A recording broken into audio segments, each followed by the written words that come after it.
बहुत वर्षों पहले की बात है। रामपुर नाम के राज्य में श्यामदत्त नाम का एक राजा राज किया करता था। श्यामदत्त एक बहुत ही गुस्सैल प्रवृत्ति का व्यक्ति था। साथ ही उसमें बुद्धिमानी की भी कमी थी। उसी राज्य में सुंदर नाम का एक ब्राह्मण रहा करता था। सुंदर एक बहुत ही गरीब ब्राह्मण था। उसकी पत्नी अक्सर उससे कहा करती थी कि तुम्हें राजा के दरबार में जाना चाहिए। राजा अवश्य ही तुम्हें कुछ दान दक्षिणा धन में दे देंगे। उसकी बात मानकर सुंदर राजा के दरबार में गया। वहां पर उसने पौराणिक ग्रंथों में लिखी हुई कथाएं सुनाई। राजा और दरबारियों ने बड़ी ही रुचि से सारी कथाएं सुनी। कथा सुनाते हुए सुंदर ने कहा, इस ब्रह्मांड में धरती और आकाश के अलावा स्वर्ग और नरकलोक भी है, जहाँ मनुष्य के कर्मों के हिसाब से फल भोगना पड़ता है। सुंदर जब ये सब कह रहा था तो राजा बहुत ही ध्यान से उसकी बातें सुन रहा था। राजा कहने लगा, पंडित जी, आपने जो मुझे कहा उस पर संदेह है। हम आकाश और पृथ्वी को देख सकते हैं। इस दुनिया में बहुत सी प्रजातियां पाई जाती हैं, परंतु इनमें से कौन स्वर्ग और कौन नर्क जाएगा, वे हम कैसे देख सकेंगे? जरा अपनी इस बात को और ज़्यादा विस्तार तथा प्रमाण देकर समझाइए। ये प्रश्न सुनकर सुंदर चौंक गया। उसे डर लगने लगा और वह सोचने लगा कि क्या होगा अगर मेरे उत्तर से राजा संतुष्ट नहीं हुए, कहीं उसे फौरन सजा ना दे दे। इस ख्याल से वे घबरा गया और कहने लगा, महाराज, आपके प्रश्न का उत्तर देने के लिए मुझे कई पुस्तकों का अध्ययन करना होगा। कृपया मुझे कुछ समय दे दीजिए, मैं अवश्य ही इसका उत्तर आपको दे दूंगा। महाराज ने कहा, ठीक है पंडित जी, पर मुझे जल्द से जल्द सही उत्तर चाहिए। मैं आपके उत्तर का इंतजार करूंगा। जल्द ही इसका समाधान निकालिए। पंडित जी ने कहा, जरूर महाराज, मैं जरूर आपको इसका जवाब जल्द से जल्द दूंगा। अभी जाकर मैं अपना काम शुरू कर देता हूँ। ये कहकर सुंदर वहां से निकल गया। उसे समझ नहीं आ रहा था कि वे राजा को स्वर्ग और नर्क जैसी जटिल बातें कैसे समझाए। वे राजा के बारे में कई सालों से जानता था। उसे ये भी पता था कि राजा बहुत ही गुस्सैल और कम बुद्धि वाला व्यक्ति है। अगर मेरा दिया हुआ उत्तर राजा को मंजूर नहीं हुआ तो वे अवश्य ही मुझे कठोर दंड दे सकते हैं। पंडित सुंदर उसी रात वहां से भागकर अपने गांव सुंदरनगर चला गया। अगले दिन सुबह राज दरबार में राजा ने अपने मंत्री से पूछा, मंत्री जी, मैंने पंडित सुंदर से एक प्रश्न पूछा था जिसका उत्तर उन्हें देना था। कहाँ पर है वे? बुलाओ उन्हें। तो मंत्री कहने लगा, क्षमा करें महाराज, परंतु पता नहीं क्या हुआ। सुंदर के बारे में किसी को कोई अता पता नहीं है। कोई नहीं जानता कि पंडित जी कहाँ पर है। महाराज कहने लगे, ओह, ये बात है। क्या लगता है कहीं वे मेरे प्रश्न की वजह से किधर भाग गए हैं? मंत्री कहने लगे, महाराज, उनसे जो सवाल पूछा गया वे इतना सरल नहीं था। अच्छा, परंतु मुझे उत्तर चाहिए ही चाहिए। मेरा संशय मेरे लिए एक समस्या बन गया है। तुम एक काम करो। मंत्री बोला, कहिए महाराज, क्या काम है? महाराज ने कहा, मेरे इस प्रश्न के बारे में तुम हमारे राज्य में प्रचार कर दो। कह दो कि जो भी मेरे प्रश्न का संतोषजनक उत्तर देगा उसे बहुत बड़ा इनाम दिया जाएगा। मंत्री ने कहा, ठीक है महाराज, मैं अभी तुरंत ये काम करवाता हूँ। इस प्रकार राजा के मन में जो संदेह आया उसकी मुनादी पूरे राज्य में करवा दी गई। पूरे राज्य में इसकी चर्चा होने लगी। राजा ने सभी से अपने प्रश्न के बारे में पूछना शुरू कर दिया, परंतु उसे संतोषजनक उत्तर नहीं मिला। इधर सुंदर पंडित जब अपने घर में पहुंचा तो वे काफी डरा हुआ था। सुंदर के घर में उसकी पत्नी और उसका बेटा मोहन था। मोहन स्वभाव से बड़ा ही आलसी और शरारती था। वे कोई काम नहीं करता था, बल्कि अपने दोस्तों के साथ आवारागर्दी करता रहता था। मोहन अक्सर अपनी माँ से पैसा मांगा करता और उसकी माँ कहती, तुम हमेशा मुझसे पैसे मांगते हो। तुम्हारे पिता जितना कमाते हैं उसमें हमारा घर चलता है, इसीलिए मैं तुम्हें कोई पैसे नहीं दे सकती। तुम सारा दिन आवारागर्दी करते हो, कुछ काम धंधा क्यों नहीं करते? तुम्हारे जैसा पुत्र होना मानो खोटा सिक्का हो। तो बेटा बोला, माँ तुम ही बताओ मैं क्या करूं? तो माँ बोली, अच्छा फिलहाल तो तुम बनिए की दुकान से चावल ले आओ, मैं उन्हें पीसकर तुम्हारे लिए कुछ पकवान बना देती हूँ। जल्दी जाओ वरना देर हो जाएगी। मोहन जल्दी से जाकर माँ से पैसे लिए और चावल ले आया। माँ ने चावलों को चक्की में डालकर पीसना शुरू कर दिया। जब मोहन की माँ चक्की में चावल पीस रही थी तो मोहन वहाँ पर आ गया और उसने अपनी माँ को चावलों को चक्की में पीसते हुए देखा और कहने लगा, माँ तुम्हें चावल पीसने में कितना समय लगेगा? मुझे अपने दोस्तों के साथ नदी पर भी जाना है। माँ बोली, अरे रुको बेटा, धीरज रखना, मैं तुम्हारा ही काम कर रही हूँ। तुम खुद तो कुछ काम करते नहीं हो और कुछ नहीं तो मेरी मदद ही कर दिया करो। बेटा बोला, अच्छा ये बताओ, तुमने राजा के प्रश्न के बारे में सुना है? अचानक अपनी माँ से ये बात सुनकर मोहन कहने लगा, राजा का प्रश्न? कौन सा प्रश्न? क्या समस्या है? राजा को मैंने तो सोचा था कि सारी समस्याएं हम जैसे लोगों को होती हैं, भला राजा को क्या समस्या हो सकती है? तो माँ बोली, तुम्हारे पिता राजा के प्रश्न के बारे में सबसे अच्छी तरह से जानते हैं, क्योंकि इस समस्या की जड़ भी तुम्हारे पिता ही है।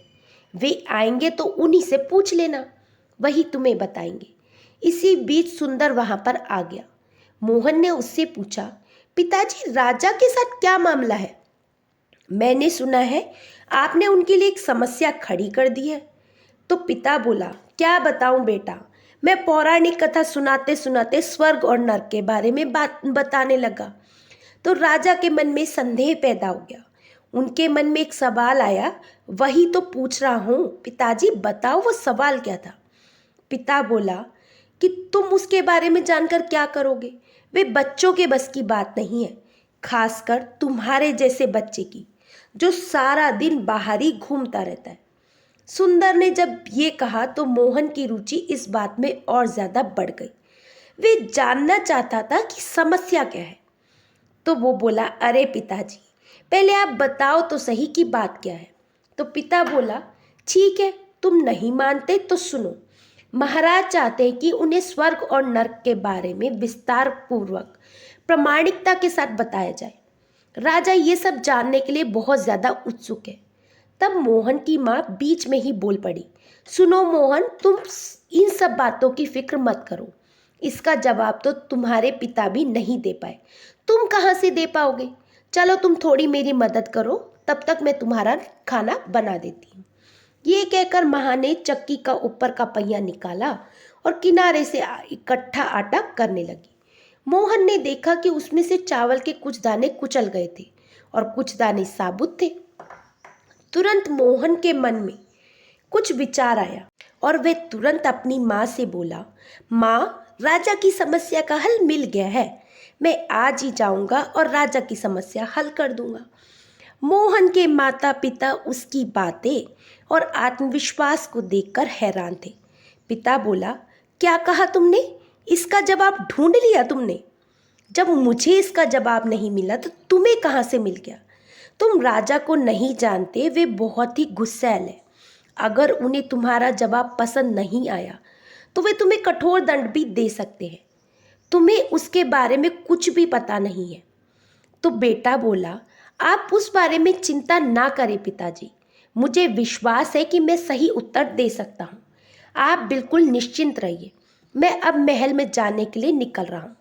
फिर मोहन वहाँ से राजमहल जाने के लिए निकल पड़ा। वहाँ जाकर वे द्वारपालों से मिला।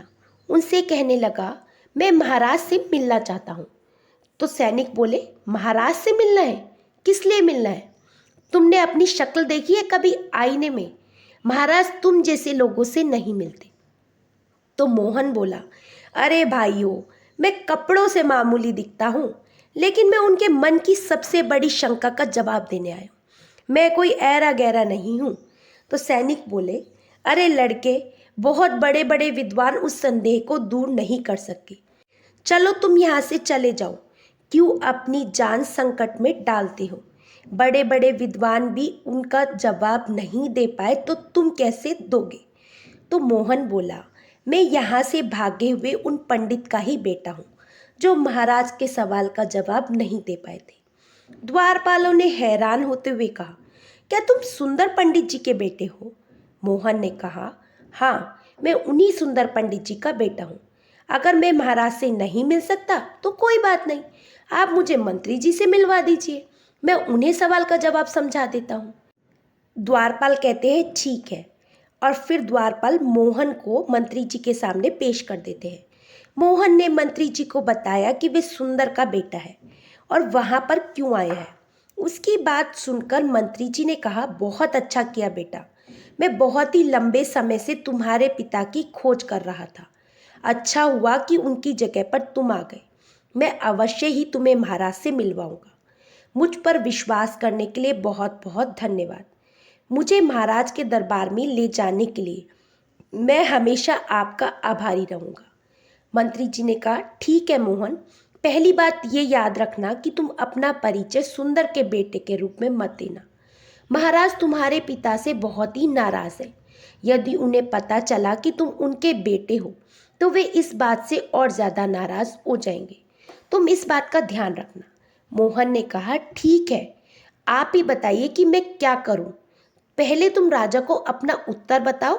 यदि राजा को तुम्हारा उत्तर पसंद आया तो वे तुम्हारी सराहना करेंगे।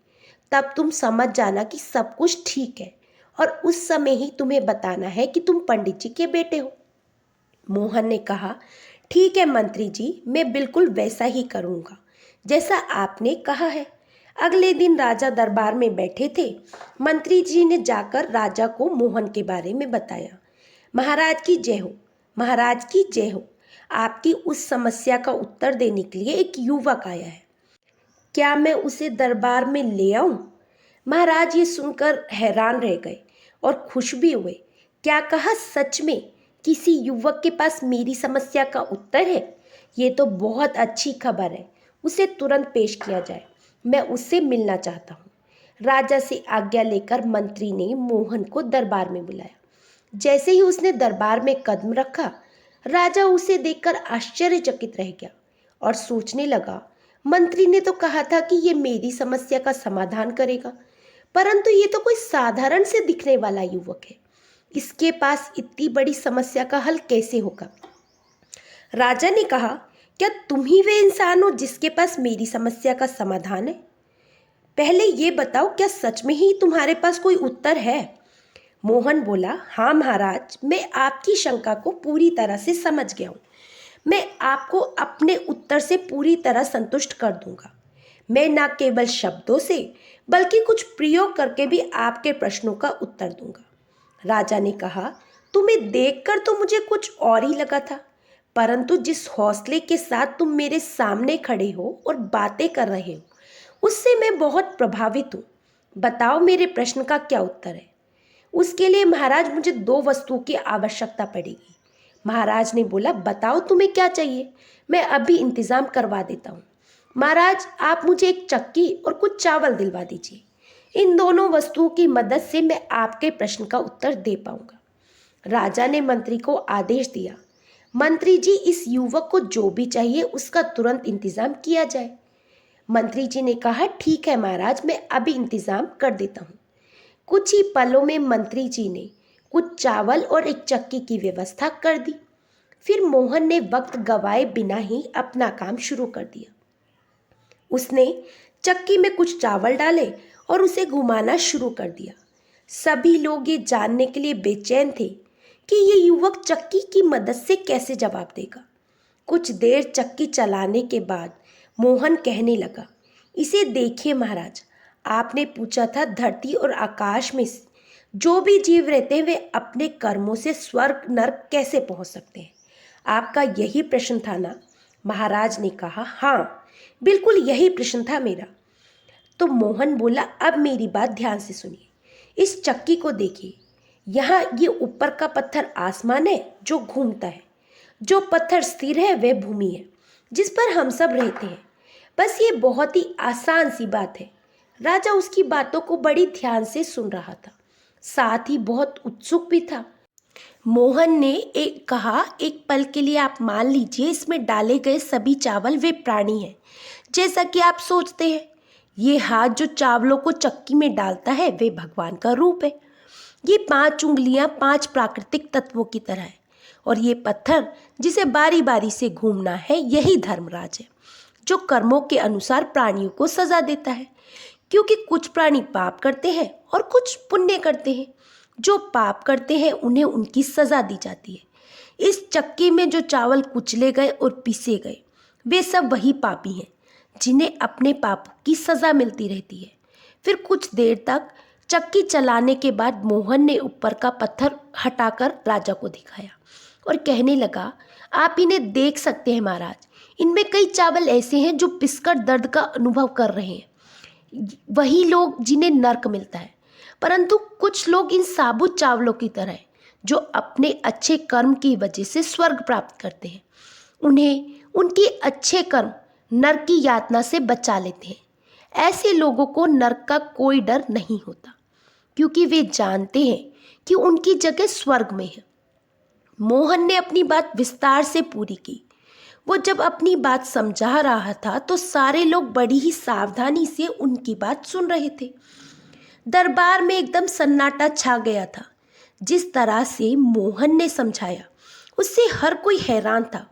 उसने ऐसे सवाल का जवाब इतनी आसानी से दिया जिसे अच्छे अच्छे विद्वान हल नहीं कर सके। उसके जवाब से सभी लोग बहुत ही प्रभावित थे।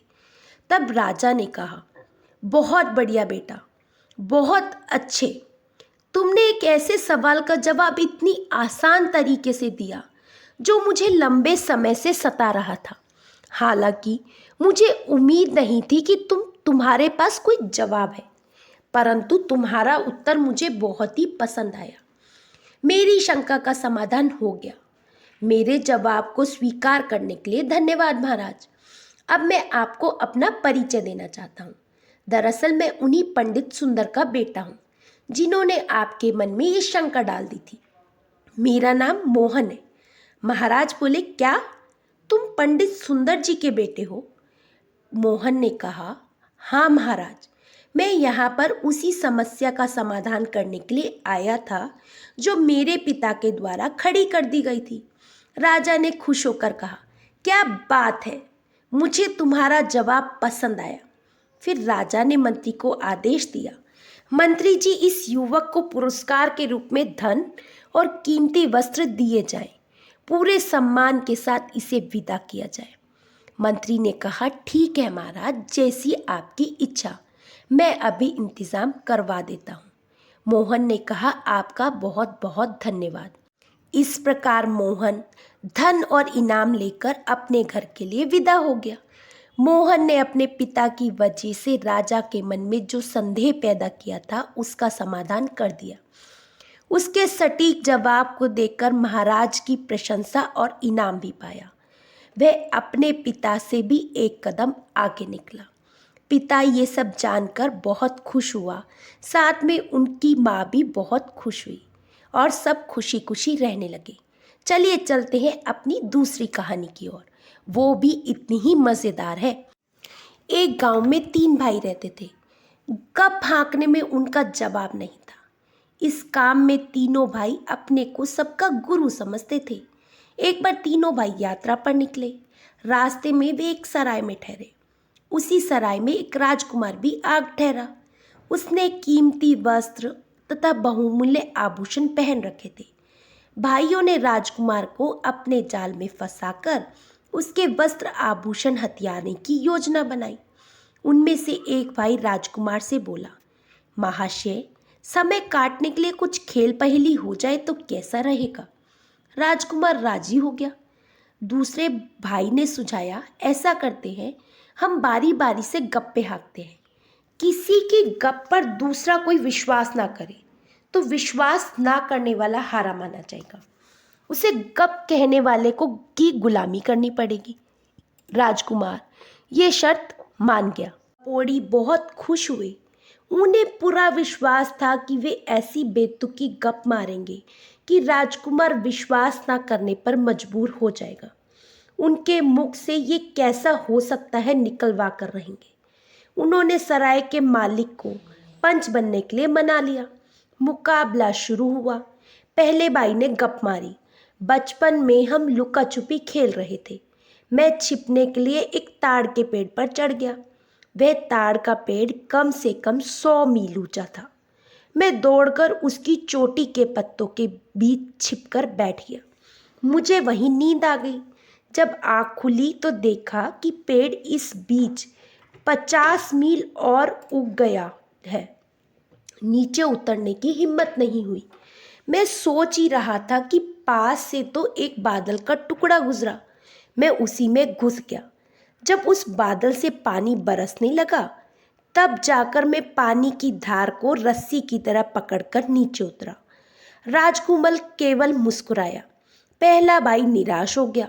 उसे पूरा यकीन था कि राजकुमार विश्वास नहीं करेगा। दूसरा गपोड़ी भाई बोला, एक बार मेरी गेंद एक झाड़ी में जा गिरी। मैं अपनी गेंद ढूंढने झाड़ियों में घुसा, लेकिन मुझे अपनी गेंद कहीं नजर नहीं आई। एक चूहे का बिल मुझे दिखा। मैं उसके भीतर चला गया तो क्या देखता हूँ कि वह सैकड़ों हाथी बंधे पड़े हैं। उस बिल में रहने वाला चूहा हाथी चोर था। मैंने उन हाथियों को मुक्त कराने का फैसला कर लिया और तो कोई तरीका नहीं था सिवा हाथियों को पकड़कर अपनी जेबों में भरने के। सारे हाथी जेबों में आ गए तो मैं बाहर की ओर भागा। तभी हाथी चोर चूहे ने मुझे देख लिया। वह तलवार लेकर मेरे पीछे आया। बिल के बाहर आकर चूहे से बचने के लिए उछलकर एक टिड्डे की पीठ पर सवार हो गया और उसे एक चाबुक मारी। टिड्डे ने 8-10 लंबी छलांगे मारी और चूहा हाथ मलता रह गया। राजकुमार ने सहमति से सिर हिलाया। हाँ, मैंने भी तुम्हें टिड्डे पर जाते देखा था। दूसरा भाई भी असफल हो गया। अब बारी आती है तीसरे भाई की। वह बोला, एक बार मैं नदी किनारे घूमने गया। वहाँ बहुत सारे मछुआरे इकट्ठे होकर रो रहे थे। मैंने कारण पूछा तो उन्होंने बताया कि नदी में एक भी मछली नहीं रही। वे भूखों मर रहे हैं। मैंने इसका कारण जानते हुए नदी में उतरा। पानी के भीतर मैं क्या देखता हूँ कि एक बहुत बड़ी व्हेल मछलियों को खा रही है। उसे देखकर मुझे इतना गुस्सा आया कि मेरे गुस्से की गर्मी से नदी का पानी गर्म होने लगा। पानी गर्म होने से व्हेल छटपटाने लगी और पानी से ऊपर आकर हवा में उड़ गई। उसके उड़ने से पहले ही मैंने उसकी पूंछ पकड़ ली। हम दोनों हवा में उड़ने लगे। व्हेल ने पूंछ झटक कर मुझे गिराने की कोशिश की, पर मैंने पूंछ नहीं छोड़ी। तभी मुझे एक बहुत बड़ी चट्टान हवा में तैरती नजर आई। मैंने अपने पैर उस पर टिकाए और पूंछ से पकड़कर व्हेल को खूब घुमाकर समुद्र की ओर फेंक दिया। इस प्रकार मैंने उस व्हेल से मछुआरों को निजात दिलाई। राजकुमार ने ताली बजाई। तुमने बहुत बहादुरी का काम किया। तीनों भाई असफल हो गए थे। उनके मुंह उतर गए। पंच ने कहा, राजकुमार अब तुम अपनी गप सुनाओ। राजकुमार ने कहा, ठीक है, अब मेरी कहानी सुनो। मैं एक देश का राजकुमार हूँ। मेरे पास 3 गुलाम हैं। एक दिन वे तीनों मुझे धोखा देकर भाग निकले। तब से मैं घूम घूम कर उन्हें तलाश करता फिर रहा हूँ। आज फिर वे मुझे मिल गए। एक भाई ने पूछा, कौन है वे? राजकुमार मुस्कुराया, तुम तीनों ही तो मेरे गुलाम हो। अब तीनों भाई फंस गए। अगर राजकुमार की बात नहीं मानते तो शर्त हार जाते हैं और राजकुमार के गुलाम बन जाते हैं। अगर राजकुमार की गप स्वीकार करते हैं तो भी गुलाम हो जाते हैं। पंच ने निर्णय दिया कि तीनों भाई हार गए हैं और वे अब राजकुमार के गुलाम होंगे। वे बहुत छटपटाए, राजकुमार से माफ़ी मांगने लगे। अंत में राजकुमार ने कहा, मैं तुम्हें एक शर्त पर मुक्त करता हूँ। वह ये कि आगे से ऊल जलूल बातें बनाकर गांव वालों को ना ठगना। गपोड़ी भाइयों ने उनको वचन दे दिया। राजकुमार अपने राज्य की ओर निकल गए और तीनों भाइयों को अच्छा सबक मिल गया। आशा करती हूँ दोस्तों आपको ये कहानी अच्छी लगी होगी। कहानी अच्छी लगी हो तो चैनल को सब्सक्राइब करना ना भूलिएगा और कहानी को आगे फॉरवर्ड भी कीजिएगा। फिर मिलेंगे दोस्तों एक नई कहानी और एक नए विचार के साथ। तब तक हंसते रहिए, मुस्कुराते रहिए, स्वास्थ्य का ध्यान रखिएगा। जय श्री कृष्ण।